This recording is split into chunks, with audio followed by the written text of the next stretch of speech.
E se eu te falasse de uma atividade que já gerou mais de 650 milhões de dólares de receita no mercado cripto, mas ela não é uma criptomoeda? Eu estou falando da MEV, ou Maximal Extractable Value, que é uma estratégia que está acontecendo lá na rede da Ethereum e em algumas outras plataformas de contratos inteligentes e está gerando muita polêmica no mercado cripto. E se você quer entender como isso vai afetar o futuro dos seus investimentos, já vai deixando o like aqui embaixo e segue comigo nesse vídeo até o final.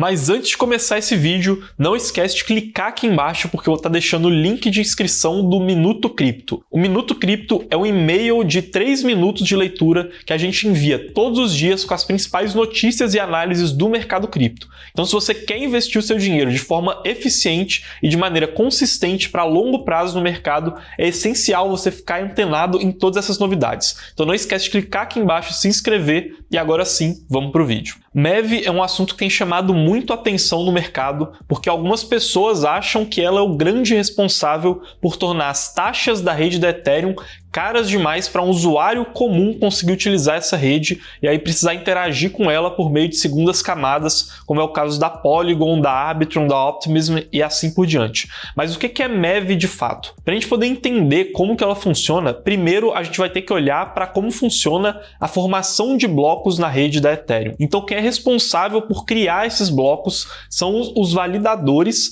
e eles são compostos pelas transações que são enviadas pelos usuários. Então, primeiro, um usuário vai enviar a transação dele para um espaço público que a gente chama de mempool.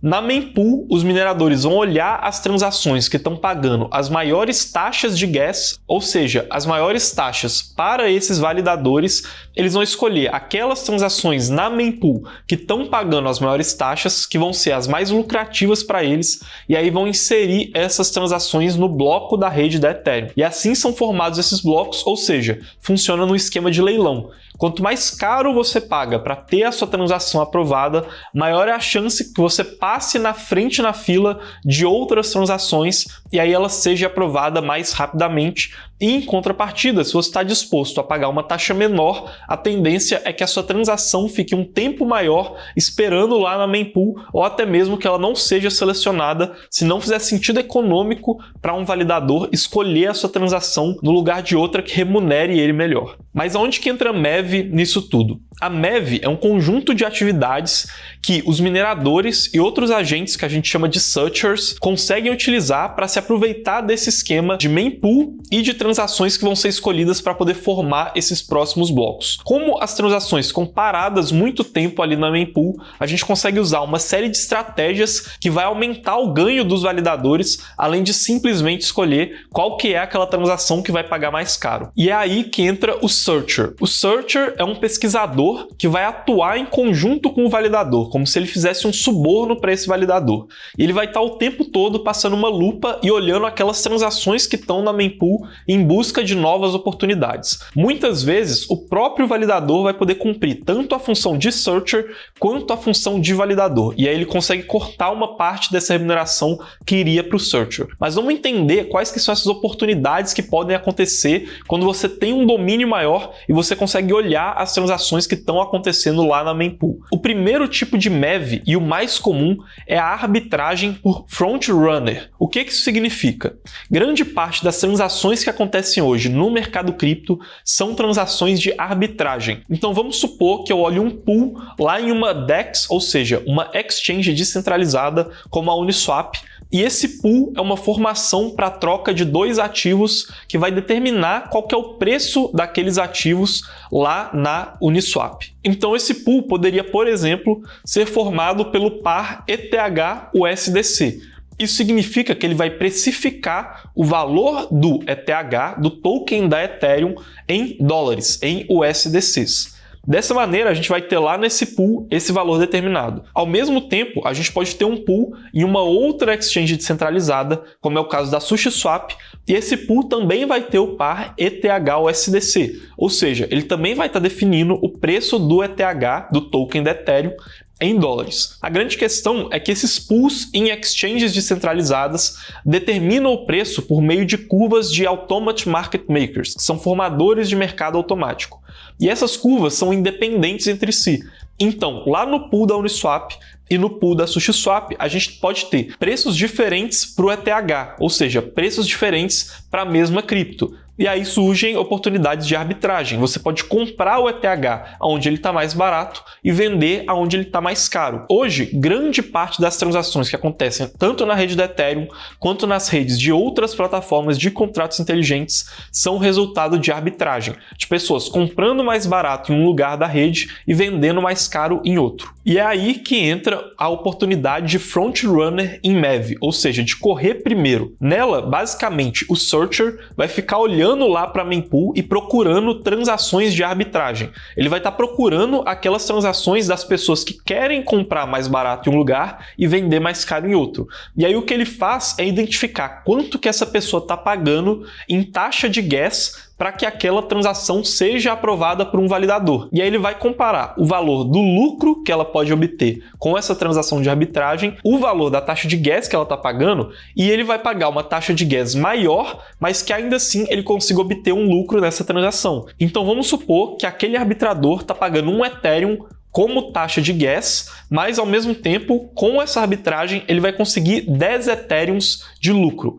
O que o searcher pode fazer é passar na frente a transação dele, fazendo essa mesma operação de arbitragem, só que pagando 2 Ethereums como taxa de gas. Então ele ainda assim vai obter 8 Ethereums de lucro e aquele cara que era o primeiro arbitrador não vai ter a sua transação aprovada. E como eu disse, esses searchers podem agir em conjunto com os validadores. Além disso, a gente tem outras formas de realizar MEV, como é o caso do backrunning, que pode acontecer se um searcher identificar, por exemplo, existe uma baleia no mercado querendo comprar um grande volume de tokens e ele pode pagar uma taxa maior de gas para poder comprar aquele token por um preço mais barato do que aquela baleia está querendo comprar, e aí ele coloca aquela transação antes no bloco da transação dessa baleia ser aprovada. E aí ele vai conseguir vender mais caro para ela e obter um lucro, porque ele já vai estar pensando em fazer a transação em mente com a pessoa que vai comprar aquelas criptos depois que ele adquirir elas. Tanto essa estratégia de front-running quanto essa estratégia de back-running são só 2 exemplos dos mais simples que podem acontecer na MEV. Mas na prática, a MEV é um conjunto de várias atividades que os searchers podem realizar em conjunto com os validadores. Então existem várias estratégias de MEV e elas estão ficando cada vez mais complexas conforme mais participantes começam a entrar nesse mercado. Na rede do Ethereum, em toda a história, a atividade de MEV já gerou mais de 650 milhões de dólares em receita.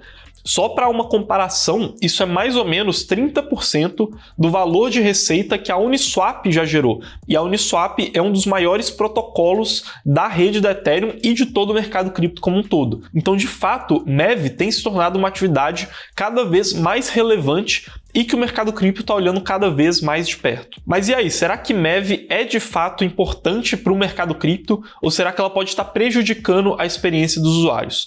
De fato, a MEV ela eleva as taxas da rede, né? Essa é uma das acusações que ela recebe e que faz sentido, mas por outro lado, a gente também tem que pensar que ela, na verdade, está tornando o mercado mais eficiente. Quando a gente fala do mercado cripto hoje, ele é um mercado extremamente racional. Isso significa que existe uma assimetria de informação muito grande. E é justamente por isso que aparecem essas oportunidades de arbitragem. Então, de certa maneira, a MEV está ajudando a equilibrar um pouco mais esse mercado e fazer com que exista uma pressão maior para a diminuição de margens de lucro dos agentes que estão atuando ali na rede da Ethereum. Tanto que, hoje, a maior parte das atividades de MEV lá na rede da Ethereum acontecem na Uniswap V2. A Uniswap V2 é a versão mais antiga da Uniswap, que atualmente já está na versão V3, só que ela era menos eficiente em capital. Então a Uniswap V2, mesmo sendo menos adotada do que a Uniswap V3, abre mais oportunidade para a prática de MEV, abre mais oportunidade para a prática de arbitragem e outras dessas atividades para poderem aumentar a remuneração dos searchers e dos validadores. Hoje, a MEV já é uma atividade amplamente difundida no mercado. No começo, existia ainda alguma resistência da comunidade para tentar fazer atualizações na Ethereum que impedissem a realização da MEV ou então para tentar achar formas de driblar essa situação, como por exemplo a construção de private mempools, ou seja, de mempools privadas em que os usuários que estivessem enviando as suas taxas não tivessem elas expostas para toda a comunidade. Hoje ainda existem algumas iniciativas por uma parte da comunidade de desenvolvedores para tentar driblar a MEV ou então atualizar a Ethereum de modo que a MEV se torne mais difícil de ser implementada, mas de maneira geral parece que vai acontecer uma institucionalização do MEV. Parece que ele vai ser uma atividade que vai se tornar cada vez mais profissionalizada, só que vai acontecer de uma maneira que tende a prejudicar menos os agentes do mercado, porque ele tende a aumentar cada vez mais a simetria de informação por meio dessa institucionalização.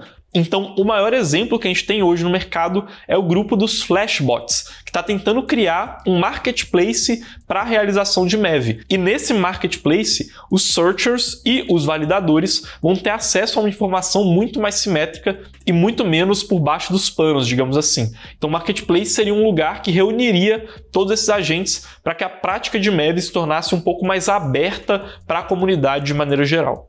Mas e aí, você gostou de entender o que é a MEV? Aqui embaixo eu vou estar deixando o link de inscrição para a Mercurius Pro. A Mercurius Pro é a nossa plataforma exclusiva para assinantes e todas as semanas a gente faz lives exclusivas lá para poder tirar todas as suas dúvidas e também para poder se aprofundar um pouco mais nesse quesito técnico do mercado. Então, se você se interessou por esse assunto, não esquece de clicar aqui embaixo para poder garantir a sua vaga. Também deixa o like nesse vídeo, comenta aqui embaixo se você quer mais desse assunto aqui. A gente se vê em um próximo vídeo e até mais.